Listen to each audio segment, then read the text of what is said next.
The great space station Nexus Prime hung in the void like a metal city. 12 different alien species had built it together over 1,000 years. Today it would witness something that had never happened before. The Galactic Council was about to throw out one of its own members. Ambassador Elena Vasquez walked through the curved hallways of the station. Her black uniform bore the blue and white flag of Earth. Behind her, 4 other humans followed in silence. They all knew what was coming. The trial had been a show. The decision was already made. The council chamber was enormous. 12 seats arranged in a perfect circle, each one designed for a different alien race. The Zephyrians floated in their energy fields, looking like ghosts made of light. The collective spoke through their hive mind, thousands of bug-like creatures sharing one voice. The ancient Krons sat like living mountains of stone. Each species was older than humanity. Each had ruled the stars for thousands of years before Earth even learned to fly. Elena took her place in the center of the circle. Above her, holographic displays showed human colonies across the galaxy. Red marks indicated problem areas where Earth had supposedly broken council law. The Zephyrian Prime Speaker's voice echoed through the chamber like wind through empty spaces. Humanity stands accused of aggressive expansion, unauthorized military buildup, and refusal to share technology with the Council. These actions threaten the peace we have maintained for millennia. Elena stood straight. Honored Council, Earth's actions were defensive. Our colonies were attacked by pirates. Our trade ships were raided. We built defenses and expanded our territory to protect our people. This is our right as a member species. The collective's 1,000 voices spoke as one. Rights come with responsibilities. You build warships without permission. You claim systems without consultation. You develop weapons without sharing the blueprints. This is not cooperation. This is preparation for war. We shared what we could, Elena replied. But some technologies are too dangerous. Even for council members. A sound like grinding rocks came from the Kron delegate. It was their version of laughter. Young species always think they know better. You have been in the stars for less than 2 centuries. We have maintained peace for 10,000 years. Elena felt anger rise in her chest, but she kept her voice calm. Your peace required us to stay weak. When we grew stronger, you called it aggression. When we defended ourselves, you called it warmongering. The truth is simple. You fear us because we advanced too quickly. The chamber fell silent. No one had ever spoken to the council like this before. The mantid delegate, with its insect-like head tilted to one side, spoke next. Fear? You think we fear you? Humans are children playing with weapons they don't understand. Your expansion threatens established borders. Your technology disrupts trade routes that have existed for thousands of years. Our technology creates new opportunities, Elena shot back. Our expansion opens new worlds for settlement. We offered to share these benefits with the council. You demanded we give up our independence instead. The Prime Speaker raised one translucent hand. The vote will proceed. Each member will declare their position on humanity's continued membership in the Galactic Council. One by one, the alien delegates stood and spoke a single word. The Zephyrians, expulsion. The collective, expulsion. The Kron, expulsion. Each voice hit Elena like a physical blow. When all 11 species had spoken, the result was clear. Elena looked around the circle one last time. You're making a mistake. Humanity has always been your ally. We've fought beside you. We've shared our discoveries. We've honored our agreements. Your agreements came with conditions, the Prime Speaker said. You demanded too much independence. You refused to accept guidance from your elders. This council cannot tolerate a member that puts its own interests above galactic stability, and we cannot accept a council that demands submission instead of cooperation. Elena's voice rang clear through the chamber. If this is your decision, then we accept it. But understand this. Humanity has never backed down from a challenge. We won't start now. The Prime Speaker's form flickered with what might have been amusement. Isolation will humble your species, humans. The galaxy is vast and unforgiving to those who stand alone. Without council protection, your colonies will fall to pirates and raiders. Without council trade, your economy will collapse. Without council knowledge, your technology will stagnate. You have 30 standard days to withdraw from all council space. Elena and her delegation turned to leave. As they walked toward the exit, her aide whispered, "What do we do now?" "We go home," Elena said quietly, "and we prepare for war." The journey back to Earth took 3 days. Elena used the time to send coded messages to all human colonies and outposts. The same message went to every world. Pack everything. Leave nothing behind. Come home. When Elena's ship arrived at Earth, she found the planet already buzzing with activity. Admiral Sarah Chen had received the news and immediately began preparing the evacuation. Ships of every size and type were being loaded with supplies. Military vessels prepared for escort duty. Civilian transports were converted for cargo hauling. Elena met with President Williams and the Earth Defense Council in the underground war room beneath Geneva. The mood was grim but determined. How many colonies do we have in council space? President Williams asked. Admiral Chen answered without looking at her notes. 47 full colonies, over 200 outposts and mining stations, plus our embassy compounds on 12 council worlds. Total population just over 30 million humans. Can we evacuate them all? Oh, we have to, Elena said. The council made it clear. Any humans remaining in their space after 30 days will be considered hostile. They'll attack our people. President Williams nodded slowly. Then we bring everyone home. Admiral, how long will you need? Admiral Chen smiled grimly. 30 days should be enough. But it won't be pretty. Council proxies are already moving against our outer colonies. We'll have to fight our way out. Elena looked at the star map displayed on the wall. Red zones marked council space. Blue zones showed human territory. It looked impossibly small compared to the vast galactic civilization they were leaving behind. There's something else, Elena said. During the trial, I noticed something. The council is afraid of more than just our expansion. They're hiding something. I saw classified markers on several star systems near our territory. Areas they claim are hazardous or understudy. Admiral Chen raised an eyebrow. Hiding what? I don't know yet. But whatever it is, they don't want us to find it. Elena turned to face the group. The council thinks isolation will break us. They're wrong. Humanity has always grown stronger when pushed against the wall. We'll evacuate our people, yes. But this isn't a retreat. It's a strategic withdrawal. President Williams stood up. What are you proposing? Elena looked at the star map again, but this time she focused on the dark areas beyond council space. Unexplored regions where no government claimed authority. We're going to disappear into the black. And when we come back, we won't be asking for permission anymore. The room fell silent as everyone absorbed her words. Finally, Admiral Chen spoke. How long do you think we'll need? Elena smiled for the first time since the trial. Long enough to build something they've never seen before. The Council ruled the galaxy for 10,000 years, but they've never faced humanity with nothing left to lose. The evacuation would begin in 6 hours. Humanity was about to learn what they were truly capable of when the galaxy turned its back on them. The attack came at dawn on Kepler 442b. Sarah Martinez was feeding her daughter when the alarm started screaming across New Boston Colony. Through her kitchen window, she saw bright flashes in the sky. Ships were falling like burning stars. Pirates, her husband Tom said, but they both knew better. Pirates didn't attack in coordinated formations. Pirates didn't have military-grade plasma cannons. These were council ships with their identification systems turned off. Sarah grabbed their emergency bag while Tom scooped up 3-year-old Maria. Like every human colony in council space, New Boston had prepared for this day. The evacuation plan was simple. Run to the spaceport, get on whatever ship was available, and get out. The streets were chaos. Families ran through the morning light carrying suitcases and children. Overhead, human defense fighters engaged the attacking ships. Lieutenant Commander Jackson's voice crackled over the colony's emergency broadcast. All civilians to the spaceport immediately. We can hold them for 20 minutes, no more. Sarah's family made it to the transport ship Mercy's Light, just as the engine started warming up. Captain Reynolds, a grizzled freighter pilot, was shouting orders to his crew. Forget the weight limits. Pack them in. We leave in 10 minutes with or without a full manifest. As the transport lifted off, Sarah looked down at New Boston through a porthole. The colony she had helped build over 8 years was burning. The council attackers weren't just destroying military targets. They were making sure nothing useful remained for any future human return. The same scene played out across 47 colonies. Admiral Sarah Chen coordinated the evacuation from her flagship, the UES Determination. Her forces were outnumbered 10-1, but they had advantages the council had never seen before.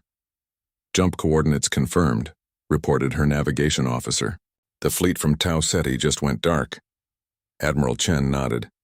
Dark meant the evacuation ships had activated their new stealth systems. Humanity had been working on the technology in secret for 5 years. The Council thought they knew everything about human capabilities. They were wrong.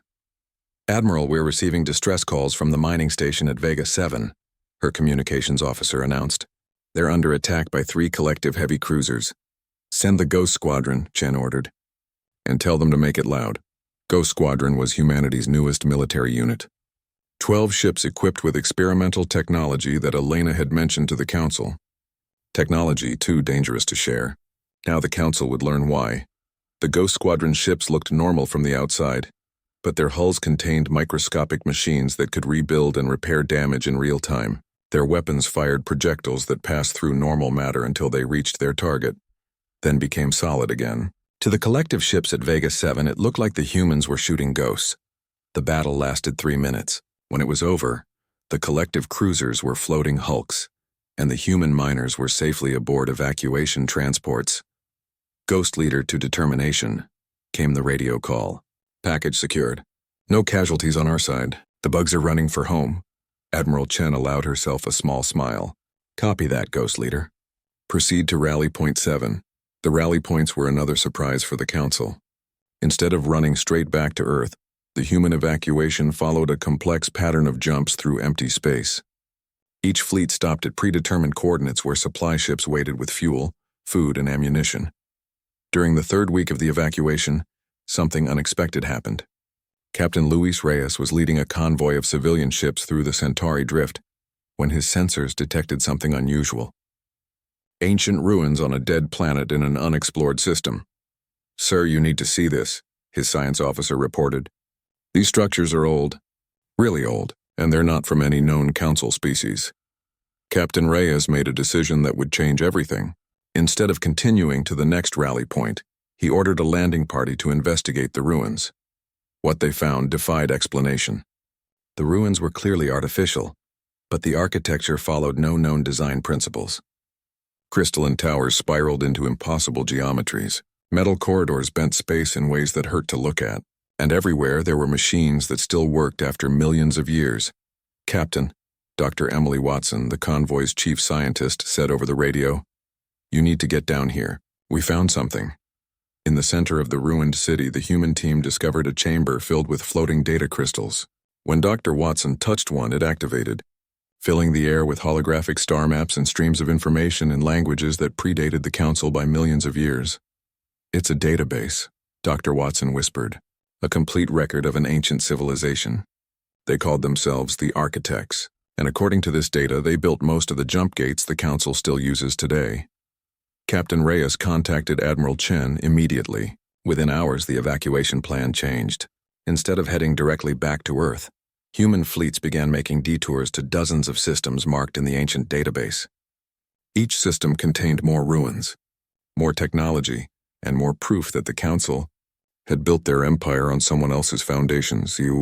Discoveries explained why the Council had marked certain areas as hazardous. They weren't protecting dangerous phenomena. They were protecting the secret of their own origins. Back on Earth, Elena Vasquez studied the reports from the archaeological teams. The implications were staggering. "The Council didn't develop their technology," she told President Williams. "They found it. They've been hiding these ruins for thousands of years, claiming the discoveries as their own." "What does this mean for us?" the President asked. Elena looked at the star chart spread across her desk. Each one marked ancient architect sites that the Council had never found. "It means we're not just evacuating, we're treasure hunting, and we're finding things that make Council technology look primitive." The evacuation continued for another 2 weeks. By the time it was complete, humanity had rescued every single person from Council space.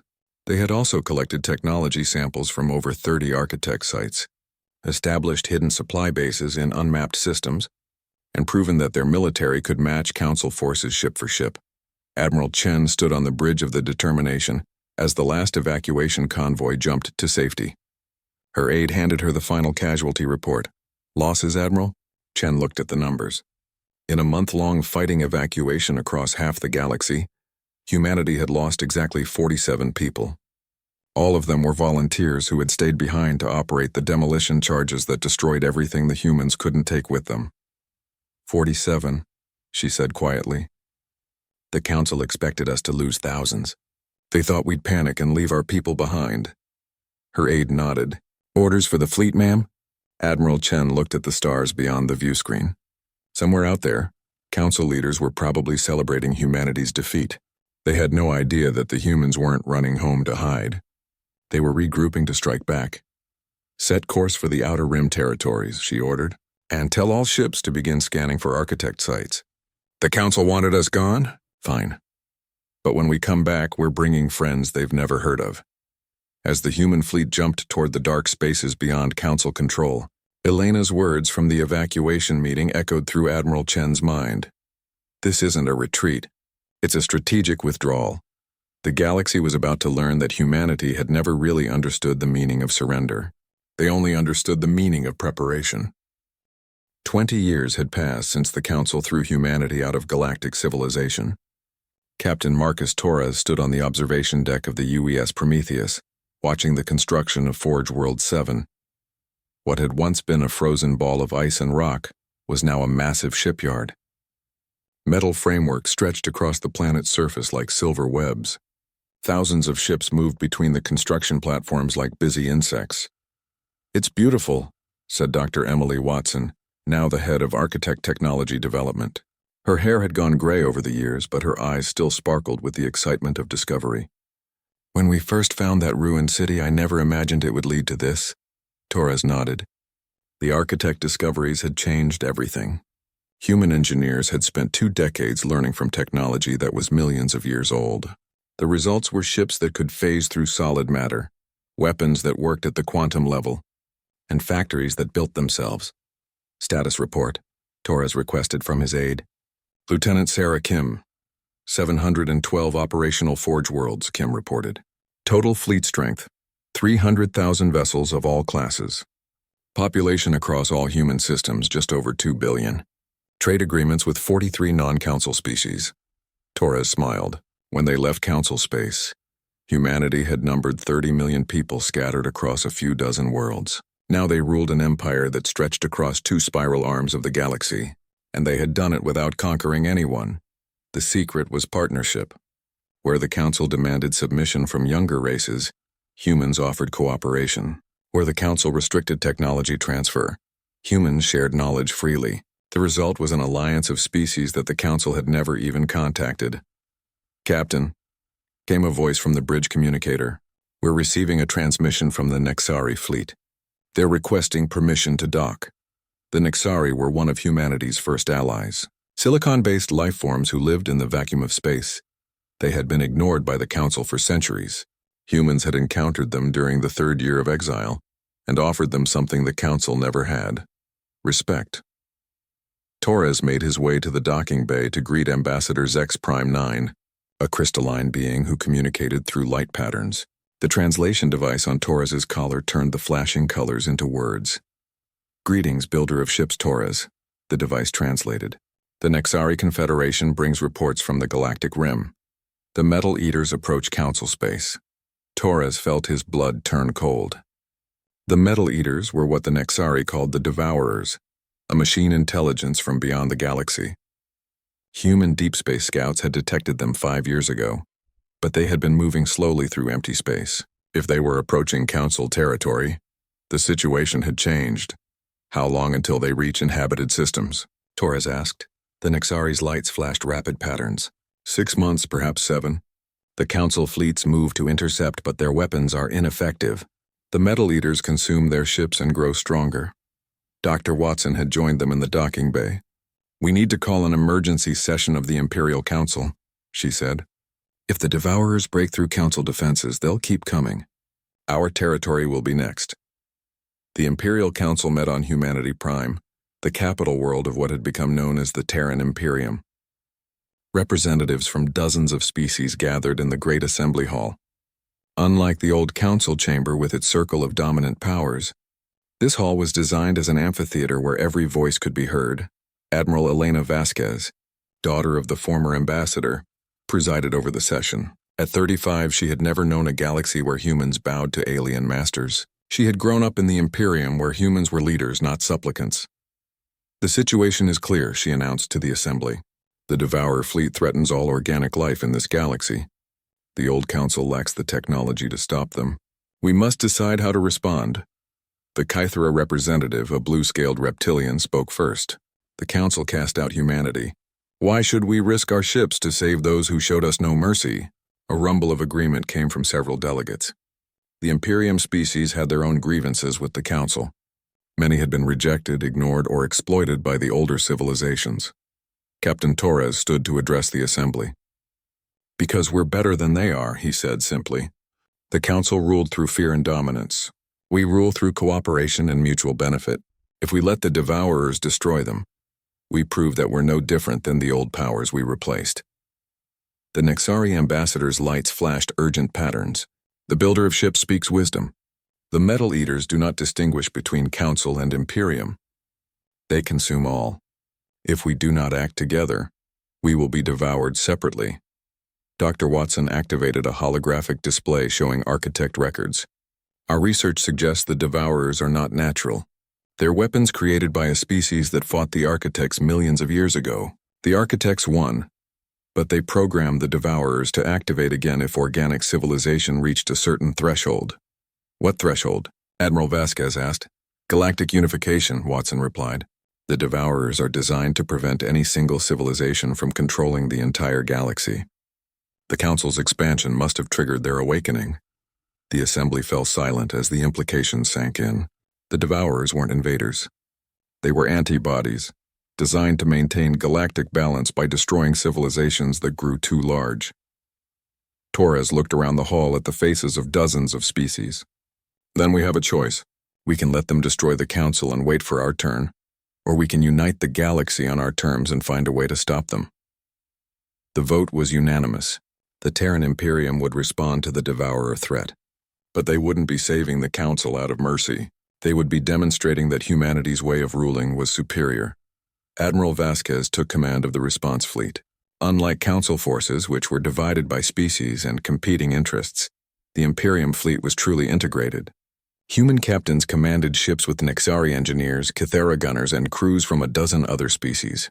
The ships themselves were marvels of combined technology. Architect quantum drives, Nexari crystal armor, human weapon systems, and Kythera shield generators all working in perfect harmony. As the fleet prepared to depart for Council space, Torres received an unexpected message. It was from the Galactic Council itself, transmitted through a chain of intermediaries and black market contacts. The message was simple: "Help us." Torres showed the message to Admiral Vasquez. "What do you think?" She read it twice before answering. "I think they're about to learn that sometimes the people you throw out are the ones you need most." The Imperium fleet jumped toward Council space, carrying weapons and technology the old powers had never seen. But more importantly, they carried something the Council had never possessed: unity of purpose born from mutual respect rather than fear. Behind them, the Forge Worlds continued their work. If this was truly a war for galactic survival, humanity would be ready. They had learned hard lessons during their exile. They had built an empire from nothing, forged alliances with species the Council ignored, and discovered secrets that predated galactic civilization itself. The Council had banished them to make them weak. Instead, they had made them strong. Soon the galaxy would see what humanity had built in the dark spaces beyond the light of ancient powers. The Terran Imperium was coming home, and this time they weren't asking permission. The Council world of Zephyr Prime was dying. Ambassador Thane 9 of the Collective watched from his embassy as evacuation ships fled the planet's surface. The Devourers had arrived 3 days ago and nothing could stop them. Council fleets had tried everything. Plasma cannons that could melt asteroids barely scratched the Devourer ships' hulls. Quantum torpedoes that could crack planets simply disappeared into the enemy's energy shields. The ancient weapons that had maintained Council dominance for thousands of years were useless against these machines. "Sir?" His aide buzzed through the hive link. "Incoming transmission. It's from outside the system." Thane 9 felt confusion ripple through the local collective nodes. "Identify sender." The answer made him freeze. "It's the Terran Imperium." The main screen activated, showing a human face Thane 9 had seen in intelligence reports but never in person. Admiral Elena Vasquez looked exactly like her mother, the ambassador who had stood trial 40 years ago. But where Elena the Elder had shown defiance, Elena the Younger showed cold professionalism. "This is Admiral Vasquez of the Imperial Fleet," she said. "We're broadcasting on all frequencies to Council military and civilian authorities. Imperial evacuation ships are standing by to assist with refugee operations. Any Council vessel requiring aid should transmit on Emergency Channel 7. The transmission ended, leaving Thane 9 staring at a blank screen. The humans were offering help. After 40 years of exile, after being cast out and forgotten, humanity had returned to save the very people who had banished them. "Sir?" His aide buzzed again. Multiple contacts dropping out of hyperspace. Unknown configuration ships, but they're broadcasting Imperial identification codes. Through the embassy's armored windows, Thane 9 could see them arriving. Ships unlike anything in Council databases. Their hulls seemed to shift and flow like liquid metal. Energy patterns danced across their surfaces in ways that hurt to look at directly. These weren't built with Council technology or even modified versions of known designs. These were something entirely new. One of the ships, a massive vessel easily 3 times the size of a Council dreadnought, moved toward the Devourer fleet. Thane 9 watched through long-range sensors as the ship simply vanished, then reappeared inside the enemy formation. Weapons fire erupted from the Imperial vessel, but the energy beams seemed to pass through normal space and strike targets from impossible angles. The Devourer response was immediate and overwhelming. Dozens of machine ships converged on the lone Imperial vessel, pouring enough firepower to destroy a small moon. The attacks passed harmlessly through the human ship as if it existed in a different dimension. "Impossible," Thane 9 whispered through the hive link. "No technology can..." The Imperial ship fired again. This time, 3 Devourer vessels simply ceased to exist. Not destroyed, not damaged, just gone as if they had never been there at all. Across the galaxy, similar scenes played out on a dozen worlds. Imperial fleets appeared wherever the Devourers attacked, not to fight alongside Council forces but to evacuate civilians. Human, Nexari, Cathera, and other Imperium species worked together to pull refugees from dying worlds. On the Council world of Kron Major, the stone-like inhabitants watched in amazement as Imperial engineers used architect technology to create temporary shelters that existed partially outside normal space-time. Millions of refugees could be housed in structures that appeared no larger than storage sheds. On the Zephyrian homeworld, Imperial medical ships treated wounded with healing devices that repaired damage at the cellular level. Technologies that the Council had spent centuries trying to develop were being used freely by their former outcasts. But the Imperial forces weren't just providing humanitarian aid. They were learning. Every encounter with the Devourers provided new data about enemy capabilities.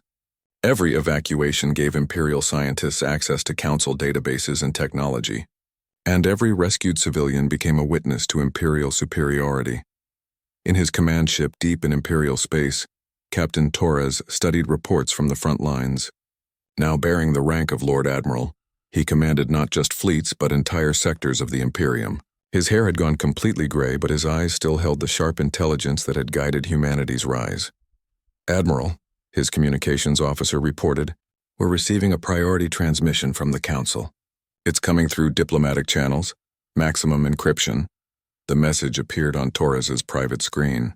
It was from the Galactic Council itself, officially requesting a meeting. For the first time in 40 years, the Council wanted to talk to humanity as equals. The meeting took place on a neutral station in the Centauri system. Admiral Vasquez represented the Imperium, while the Council sent their highest-ranking military commander, Supreme Fleet Admiral Corex of the Kron. The ancient being looked like a walking mountain of stone and metal, scarred by 10,000 years of warfare. "Your technology is impressive," Corex rumbled without preamble. "We require access to your weapons and defensive systems to combat the Devourer threat." Admiral Vasquez smiled politely. "We're happy to continue providing humanitarian assistance. Our evacuation ships will remain on station as long as needed." "That is not sufficient," Corex said. "We need your military support. Your ships can destroy the Devourers. Ours cannot. Give us your weapons and we can end this war." "I'm afraid that's not possible," Vasquez replied. Imperial technology is integrated with our ship's systems. It can't be transferred to Council vessels. It wasn't exactly a lie. Imperial ships were indeed integrated systems where human, Nexari, architect, and other technologies worked together. But the real reason for refusal was simpler. The Council was asking for help while offering nothing in return. Corex leaned forward, his massive bulk casting shadows across the conference table. Humanity once sought Council membership. We rejected you because you were too aggressive, too independent. Now we offer you full membership with seats on the High Command. In exchange, you will provide military support. Admiral Vasquez's smile never wavered. The Terran Imperium appreciates the offer, but we must decline. We're no longer interested in Council membership. Then what do you want? Corex demanded. Nothing, Vasquez said simply. We'll continue evacuating civilians and providing humanitarian aid because it's the right thing to do. But the days when humanity sought the Council's approval are over. We've built something better. The meeting ended without agreement. Admiral Vasquez returned to her fleet, while Supreme Fleet Admiral Corex went back to the Council to deliver news that the old powers didn't want to hear. Humanity was no longer asking for permission to exist in the galaxy. Over the next several weeks, a strange pattern emerged. Imperial forces would appear wherever the devourers attacked, but they focused almost exclusively on evacuation and refugee assistance. They saved millions of Council citizens, but they didn't directly engage the machine fleets unless attacked first. Council military commanders grew increasingly frustrated. They watched Imperial ships dance through devourer formations untouched, deploy weapons that could erase enemy vessels from existence, and coordinate with alien species that the Council had never even heard of. Meanwhile, their own fleets continued to suffer devastating losses. The truth was becoming clear to anyone willing to see it. The Galactic Council, the ancient alliance that had ruled the galaxy for 10,000 years, was obsolete. In 40 years of exile, humanity had built a superior civilization. They commanded technology that made Council achievements look primitive. They led a coalition of species that spanned half the galaxy, and they had done it all without conquest, without subjugation, without the fear and dominance that had defined Council rule.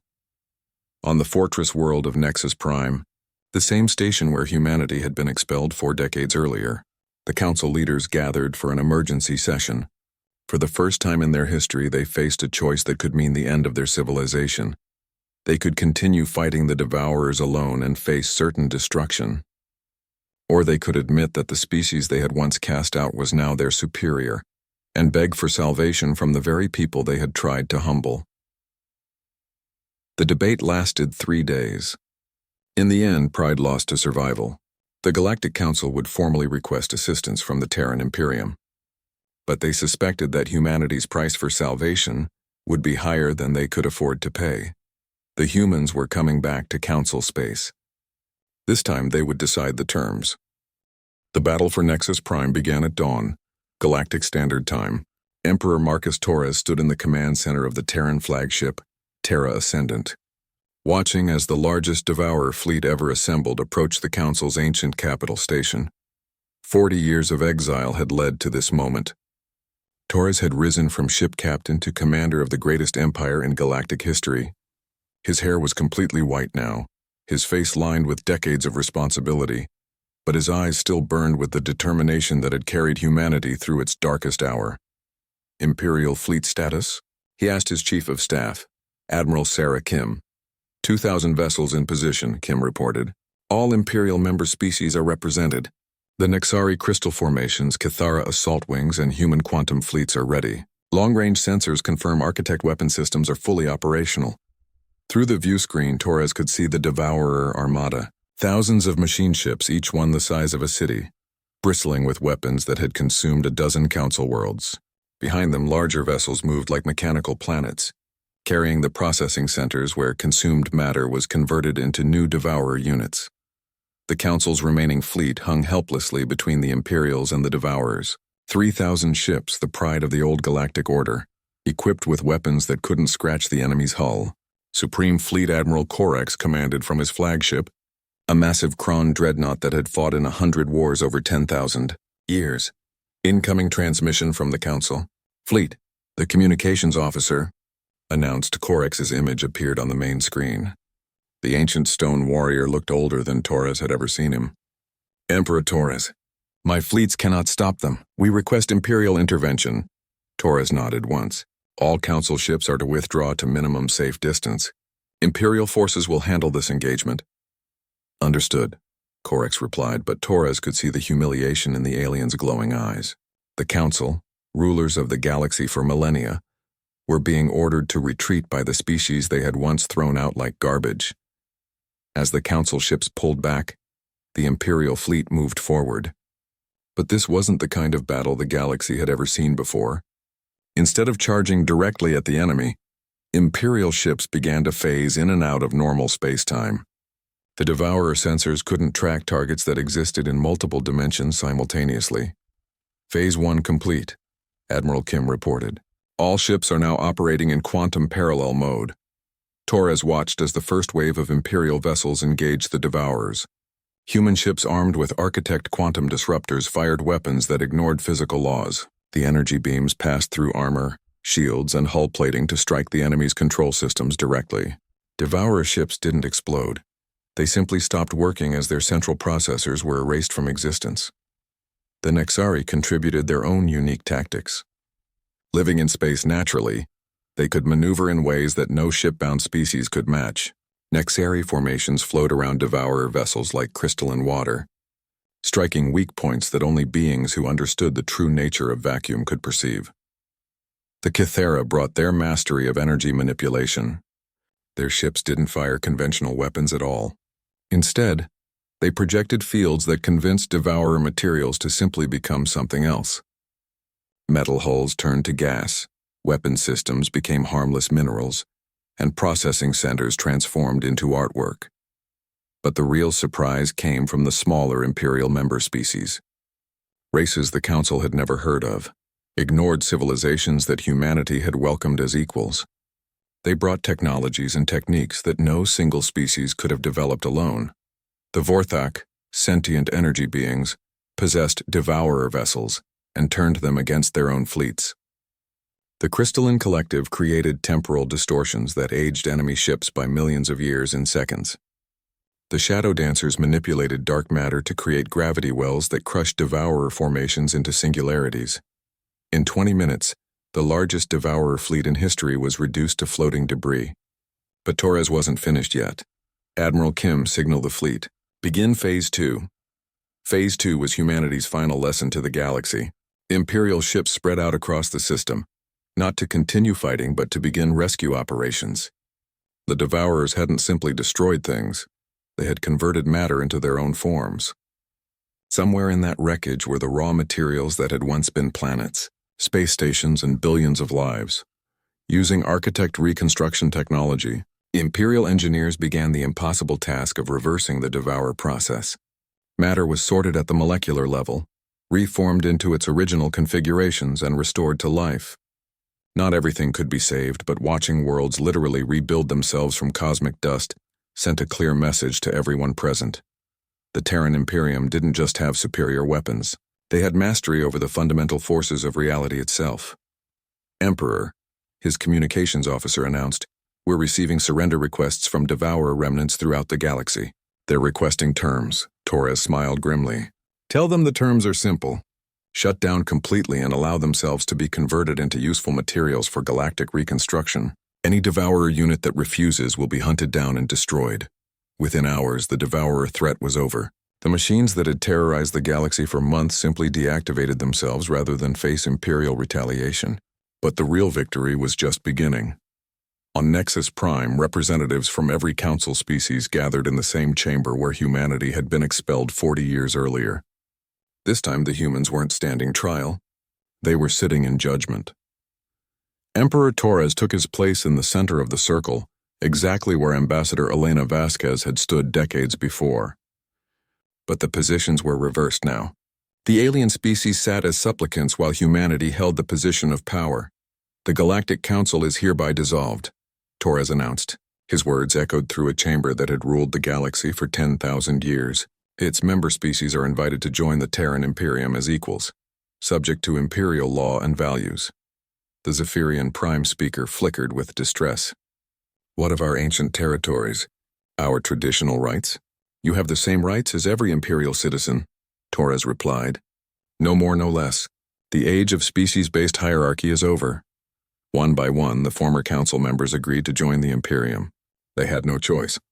Their fleets were broken, their economies depended on Imperial aid, and their people had seen what human-led civilization could accomplish. The Collective, the Kron, the Zephyrians, and all the rest formally submitted to the new galactic order. But Torres wasn't interested in ruling through conquest. As each species joined the Imperium, they gained access to technologies they had never imagined. Former council worlds became centers of learning where humans taught architect science, alongside Nexari crystal growing and Cathara energy manipulation. The rigid castes that had defined the old council dissolved as beings from dozens of species worked together as equals. 6 months after the battle, Torres walked through the converted council chambers, now a museum dedicated to galactic history. The old seats of power had been replaced with displays showing the rise and fall of various civilizations. Admiral Elena Vasquez joined him at the memorial wall. Any regrets? She asked. Torres looked at the list of species that had once ruled the galaxy through fear and dominance. No, he said quietly. They had their chance to build something better. Instead, they built a system that required others to stay weak so they could stay strong. And us? What have we built? Torres gestured toward the great window that looked out onto Nexus Prime's reconstruction. Former council worlds were being rebuilt using Imperial technology. Species that had never been allowed to develop their full potential were creating wonders that amazed even their human partners. The galaxy was becoming something it had never been before, truly united. We built what the galaxy should have been from the beginning, Torres said. A place where strength comes from cooperation, not domination. Where technology serves everyone, not just the few. Where species advance together instead of alone. Elena nodded, then looked at the central display that dominated the museum's main hall. It was the original message from humanity's expulsion 40 years ago, preserved exactly as it had been delivered. Above it, new words had been added in the languages of every Imperial species. From exile comes strength. From cooperation comes greatness. From unity comes the future. Torres read the inscription one more time, then turned to leave. The Terran Imperium had work to do. There were still unexplored regions of space, still species that had never known peace, still wonders waiting to be discovered. And humanity would lead the way, not as conquerors, but as partners in the greatest adventure the galaxy had ever seen. The Council had thrown them out to humble them. Instead, they had freed them to become something the galaxy had never seen before, a civilization that grew stronger by lifting others up rather than pushing them down. The age of the Galactic Council was over.